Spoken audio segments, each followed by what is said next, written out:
तो hello student, welcome back to my channel Samrat academy. तो दोस्तों, मेरा नाम है आकाश और इस वीडियो में हम करने वाले हैं मेरे प्यारे विद्यार्थियों क्लास 10th मैथ के वेरी मोस्ट इंपॉर्टेंट क्वेश्चन जो 2022 बोर्ड एग्जाम में पूछे जा सकते हैं। ठीक है, तो उन सारे क्वेश्चन जो मोस्ट इंपॉर्टेंट हैं, हम लोग का टारगेट है 95% का।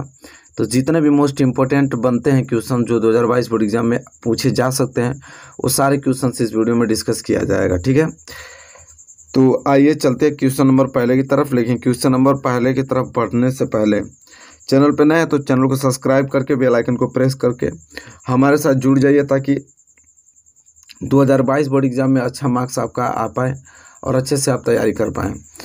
देखिए, क्वेश्चन नंबर पहला है यहाँ पे, जो कि वेरी मोस्ट इम्पोर्टेंट क्वेश्चन है।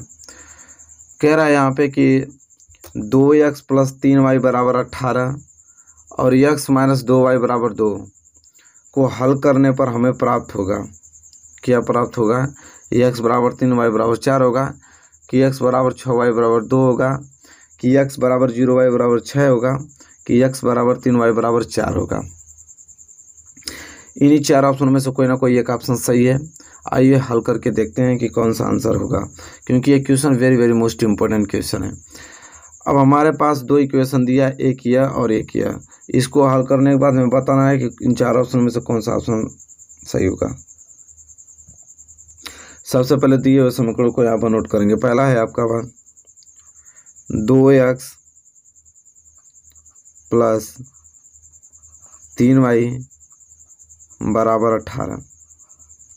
ठीक है, ये आपका समीकरण नंबर पहला है। दूसरा आपके पास है x - 2y = 2। ये आपके पास समीकरण आ गया दूसरा। ठीक है, कोई दिक्कत नहीं। अब देखिए मेरे प्यारे विद्यार्थी, से हल करना है हमें। ये आपका 2x है, 3y 18 है, ये आपका सिर्फ x है। अगर ये भी 2x बन जाता तो काम बन जाता, ये भी 2x हो जाता है, ये भी 2x। तो इसको 2x बनाने के लिए हमें समीकरण 2 में किसका गुणा करना पड़ेगा? 2 का। ठीक है, इसे 2x बनाने के लिए हमें समीकरण में 2 का गुणा करना पड़ता है। तो यहाँ लिखेंगे हम लोग कि समीकरण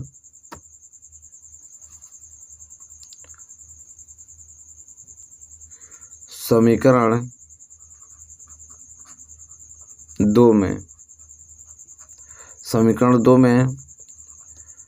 2 का गुणा करने पे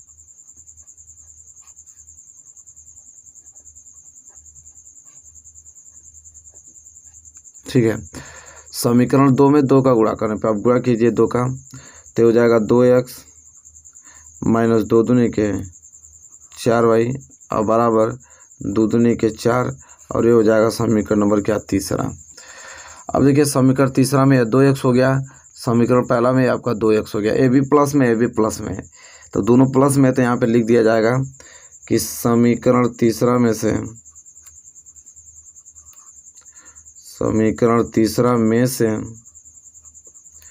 समीकरण पहला क्या करने पे है? घटाने पे। समीकरण पहला घटाने पे, समीकरण तीसरा में से समीकरण पहला घटाना है। समीकरण तीसरा आपके पास है 2x - 4y = 4। समीकरण तीसरा, इसी में से पहला घटाना है ना, 2x + 3y = 18। ये समीकरण पहला है। यहाँ क्या करना है? घटाना है। घटाने पर, अब घटाने पर चिन्ह जो होता है चेंज हो जाता है। यह प्लस में है तो माइनस में, यह प्लस है तो माइनस में, यह भी प्लस है तो माइनस में। अब 2x + 2x और -2x क्या हो जाएगा? कैंसिल। -4y और -3y मिलकर हो जाएगा -7y बराबर -18 + 4 कितना हो जाएगा? -14। माइनस से माइनस कैंसिल। अब यहाँ से y बराबर क्या हो जाएगा? 14/7 कैंसिल। कितना हो जाएगा? 2। y बराबर क्या आ गया? 2। ठीक है, कोई दिक्कत नहीं। अब मेरे प्यारे विद्यार्थियों, y = 2 आ गया। इस y = 2 का मान किसी में भी रख लीजिए, किसी भी वैल्यू में। तो यहाँ लिखेंगे y = 2 का मान y = 2 का मान समीकरण 2 में रखने पे आपका मन करे तो आप 1 में रख लीजिए, आपका मन करे तो आप 3 में रख लीजिए, लेकिन आंसर सेम आएगा। ठीक है, y बराबर 2 का मान समीकरण 2 में रखने पे है। समीकरण 2 है हमारे पास, आगे से x माइनस 2y बराबर 2, तो यहाँ से हो जाएगा आपका x माइनस 2 गुणे y आ गया ना, y जो क्या रखेंगे 2 बराबर क्या हो जाएगा 2, तो x माइनस 2 दूनी के 4 बराबर 2। अब यहाँ से x निकालेंगे तो x बराबर क्या आ जाएगा 2, माइनस 4 उधर जाएगा तो प्लस 4, तो x बराबर क्या आ जाएगा 6। अब देखिए मेरे प्यारे विद्यार्थियों, x बराबर 6 और y बराबर 2, देखिए ऑप्शन में दिया है कहीं x बराबर 6 y बराबर 2, तो x बराबर 6 और y बराबर 2। ऑप्शन बी इस क्वेश्चन का क्या हो जाएगा, सही आंसर हो जाएगा। तो मेरे प्यारे विद्यार्थियों, आई होप आपको क्वेश्चन नंबर पहला अच्छे तरीके से आप लोगों को समझ में आ गया होगा कि किस तरह इसे क्या करना है, सॉल्व करना है। तो मेरे प्यारे विद्यार्थी इस तरह, आई होप आपको ये क्वेश्चन अच्छे तरीके से क्लियर हो गया होगा, नो डाउट आपको होना चाहिए इसमें। ठीक है, चलिए क्वेश्चन नंबर पहला यहाँ पे हो गया। क्वेश्चन नंबर दूसरे की तरफ बढ़ेंगे, चलिए उसको देख लेते हैं। क्वेश्चन नंबर दूसरा, देखिए क्वेश्चन नंबर दूसरा बहुत ही ज़्यादा महत्वपूर्ण प्रश्न है। ठीक है, वेरी वेरी मोस्ट IMP प्रश्न है। ठीक है, कह रहा है प्रश्न कि दो संख्याओं का अंतर 26 है और एक संख्या दूसरी संख्या की 3 गुनी है, उन्हें ज्ञात कीजिए। अब कोई भी दो संख्या है, उनका अंतर 26 है और उसमें से एक जो संख्या है दूसरी संख्या की 3 गुनी है, उन्हें ज्ञात कीजिए। तो सबसे पहले चलिए मान लेते हैं। ठीक है, पहले उस संख्या को मानेंगे कि वो दोनों संख्या है क्या। ठीक है, तो यहाँ लिखेंगे हल करते समय कि माना एक संख्या, माना एक संख्या क्या है, x है। माना एक संख्या क्या है, x है, तथा दूसरी संख्या मान लिया जाएगा यहाँ पे क्या, y। दूसरी संख्या क्या है, y है। तो पहली संख्या को हमने क्या मान लिया, x, और दूसरी संख्या को हमने मान लिया y। अब एक चीज़ लिखा था यहाँ पे कि एक जो संख्या है दूसरी संख्या की 3 गुनी है। एक संख्या दूसरी संख्या कितनी है, 3 गुनी है। मतलब आप लिखेंगे क्योंकि एक संख्या दिया यही ना, एक संख्या दूसरी संख्या का क्या है, 3 गुनी, दूसरी संख्या की 3 गुनी है। ये हमको क्वेश्चन में बोल रखा है, एक क्वेश्चन में हमको बोल रखा है कि एक संख्या दूसरी संख्या की 3 गुनी है। तो इसको लिखेंगे ऐसे, एक संख्या दूसरी संख्या की कितनी है, 3 गुनी। जो दूसरी संख्या होगा उसमें 3 का क्या कर देंगे, गुणा कर देंगे। ठीक है, मतलब कि एक संख्या मतलब जो x है वो y का कितना गुना है, 3 गुना, तो हो जाएगा 3 गुणे y। ठीक है, समझ में आ रहा है ना। ठीक है, तो हो जाएगा आपका x बराबर 3 का गुणा y में करेंगे तो 3y। ये हो गया समीकरण नंबर क्या, पहला। ठीक है, और यहाँ पे एक चीज़ बात नोट कीजिएगा कि जो यहाँ अब दो संख्या एक x एक y है, तो यहाँ क्या कीजिएगा कि जो x है वो y से क्या है, बड़ा है। यहाँ पे लिख लेंगे एक बात कि जो x है वो y से क्या है, बड़ा है। जब x y से बड़ा है तो हमको कह रहा है कि दो संख्याओं का अंतर 26 है, तब बड़ी संख्या में से छोटी संख्या घटाएंगे तभी तो अंतर मालूम चलेगा।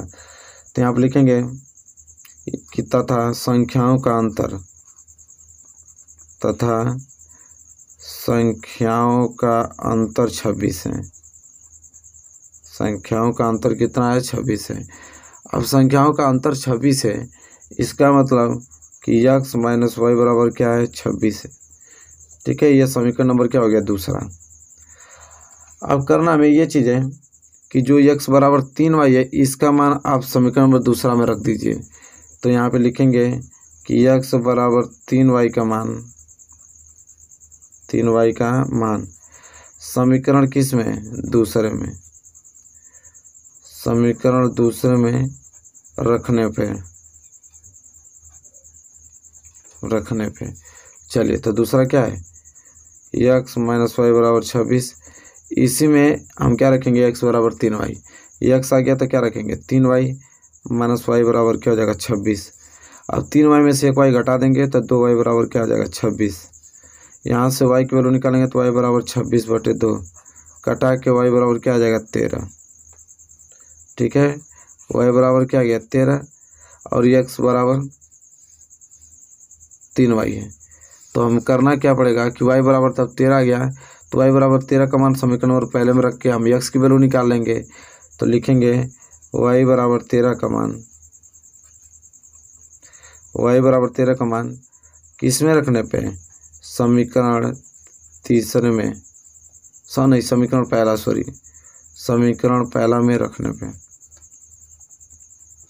और पहला में रखने पे मतलब पहला क्या है हमारे पास x बराबर 3y, तो x बराबर क्या हो जाएगा 3 और गुणे y की वैल्यू कितना आ गया 13, तो x बराबर क्या हो जाएगा 13 तिया 39, x बराबर क्या हो जाएगा 13 तिया 39।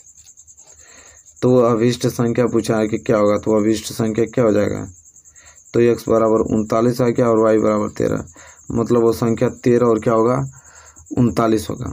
39 और 13 वो दोनों संख्याएं होंगी कि जिनका अंतर 26 होगा। तो देख लीजिए 39 में से 13 घटाएंगे तो 26 से तो अंतर आ रहा है, बिल्कुल सही है।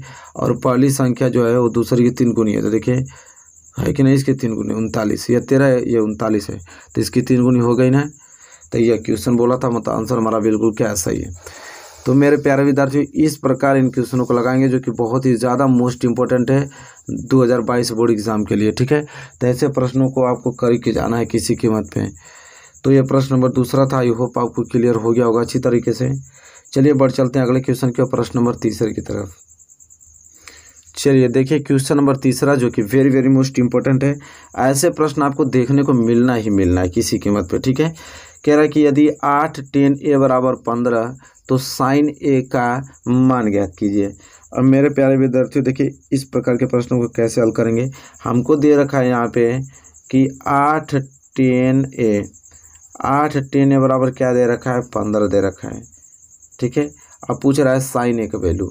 अब मेरे प्यारे विद्यार्थियों एक बात बताइए 15 है, यहाँ से अगर tan a की वैल्यू में निकाल दूँ कि tan a बराबर क्या होगा, तो 10 बराबर 15, ये 8 गुणा में तो इधर जाएगा तो भाग में आ जाएगा, मतलब 10 बराबर 15/8 हो जाएगा। तब हमको पूछ रहा है कि साइन ए का वैल्यू क्या होगा।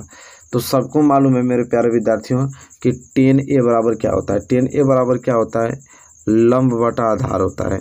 मतलब लंब दे रखा है 15 और आधार के दे रखा है 8। मतलब अगर यहाँ पे एक समकोण त्रिभुज हम छोटा सा प्यारा सा बना दें तो हमको इसमें एक चीज़ मालूम चलेगा कि आपका ए है, आपका बी है और ये क्या सी, बी यहाँ पे समकोण हो गया। ठीक है, समकोण की सामने वाली भुजा हमेशा कड़ होती है, तो ठीक है कड़ तो है ही। कह रहा है कि 10 बराबर 15/8 मतलब लंब बटे आधार होता है। लंब कितना दे रखा है 15 और आधार कितना दे रखा है 8। पूछ रहा है साइन ए का वैल्यू। तो सबसे पहले हम कड़ ज्ञात कर लें कि कड़ क्या होगा। कड़ मतलब क्या है ए सी, तो हम लिखेंगे त्रिभुज किस में ए बी सी में। यहाँ पे त्रिभुज बन गया ना, त्रिभुज ए बी सी। तो इस त्रिभुज ए बी सी में हम क्या ज्ञात करेंगे, कड़। कड़ मतलब ए सी, तो ए सी का स्क्वायर बराबर क्या होता है, कड़ का स्क्वायर बराबर होता है यहाँ पे कि आधार का स्क्वायर और प्लस लंब का स्क्वायर। आधार का मतलब ए बी का स्क्वायर और प्लस लंब मतलब बी सी का स्क्वायर होता है। ठीक है, तो यहाँ पे हमको ए सी का स्क्वायर ज्ञात नहीं करना, हमको सिर्फ ए सी ज्ञात करना होता है कड़। तो ए सी बराबर क्या हो जाएगा, यह वर्ग इधर जाएगा तो किस में जाएगा, वर्गमूल में। मतलब वर्गमूल में हो जाएगा ए बी का स्क्वायर और धन किसका, बी सी का स्क्वायर हो जाएगा। ठीक है, अब देखिए यहाँ पे हो जाएगा ए सी बराबर क्या, करड़ी में ए बी मतलब क्या है 8, तो 8 का स्क्वायर धन बी सी मतलब 15 का स्क्वायर। ठीक है, अभी ए सी बराबर यहाँ पे क्या हो जाएगा कि 8 का स्क्वायर कितना 64 और 15 को होता है 225। ठीक है, अब यहाँ पे ए सी निकालेंगे तो देखिए कितना आ जाएगा, इन दोनों को जोड़ दीजिए तो 5 4 9 और 6 2 8 और 289। तो ए सी बराबर हो जाएगा 289 का वर्गमूल कितना होता है 17 होता है। ए सी बराबर 17 आ गया, मतलब कड़ की वैल्यू आ गया 17। ठीक है, अब हमसे साइन ए का वैल्यू पूछा है, किसका, साइन ए। तो साइन ए बराबर क्या होता है, लंब बटा कड़। ठीक है, साइन ए बराबर लंब बटा कड़। तो लंब हमारे पे क्या है बी सी और कड़ हमारे पे क्या है ए सी। तो बी सी बराबर क्या आ गया 15 और ए सी बराबर क्या आ गया 17। तो यह 15/17 आ गया साइन ए बराबर, यही होगा क्या आंसर। तो आई होप आपको ये क्वेश्चन अच्छे तरीके से मेरे प्यारे विद्यार्थियों क्लियर हो गया होगा। नो डाउट आपको होना चाहिए क्वेश्चन नंबर 3 में। तो देखिए इस प्रकार के क्वेश्चन बनना एकदम बिल्कुल तय है, ठीक है, बोर्ड एग्जाम में। तो ऐसे क्वेश्चनों की प्रैक्टिस आपको हमेशा करनी पड़ेगी, ठीक है, ऐसे प्रश्न आपको तैयार करना ही पड़ेगा। तो मेरे प्यारे विद्यार्थियों आप ये बताइए कि वीडियो कैसी लगी है। वीडियो अच्छी लगी हो तो प्लीज़ लाइक कीजिए, चैनल पर नए तो चैनल को सब्सक्राइब करके हमारे साथ बेल आइकन प्रेस करके जुड़ जाइए और अच्छे से तैयारी कीजिए। मिलेंगे आपसे एक प्यारे से नेक्स्ट वीडियो में, तब तक के लिए धन्यवाद।